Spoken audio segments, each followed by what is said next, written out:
ഏറ്റവും മികച്ച ആരോഗ്യ സേവനങ്ങളാണ് അറഫ ദിനത്തിൽ സൗദി ആരോഗ്യ മന്ത്രാലയം ഒരുക്കിയിരിക്കുന്നത്. 4 ആശുപത്രികൾക്ക് പുറമെ നിരവധി ഹെൽത്ത് സെന്ററുകളും അറഫയിലുടനീളം സജ്ജമാക്കിയിരിക്കുന്നു. അടിയന്തര സാഹചര്യങ്ങളെ നേരിടാൻ സജ്ജരായിരിക്കാൻ മെഡിക്കൽ വിദഗ്ധരും മുഴുവൻ സമയവും പ്രവർത്തിക്കുന്നുണ്ട്. അറഫ ദിനത്തിൽ തീർത്ഥാടകർക്ക് വേണ്ടി മികച്ച ആരോഗ്യ സേവനങ്ങളാണ് മന്ത്രാലയം ഒരുക്കിയത്. ഏറ്റവും മികച്ച വൈദ്യസഹായം നൽകാനാകും വിധം അറഫയിലെ എല്ലാ ആശുപത്രികളും ഹെൽത്ത് സെന്ററുകളും പൂർണ്ണ സജ്ജമായിരുന്നു.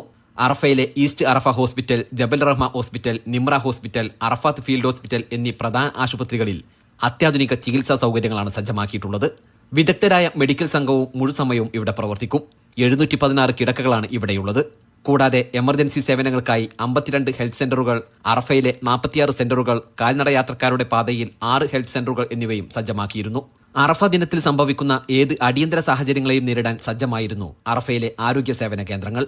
മദീനയിലും ജിദ്ദയിലും ചികിത്സയിൽ കഴിഞ്ഞിരുന്ന രോഗികളെയും അറഫ സംഗമത്തിൽ പങ്കെടുപ്പിക്കുന്നതിനായി കഴിഞ്ഞ ദിവസം അറഫയിലെ ജബലുർ റഹ്മ ആശുപത്രിയിൽ എത്തിച്ചിരുന്നു.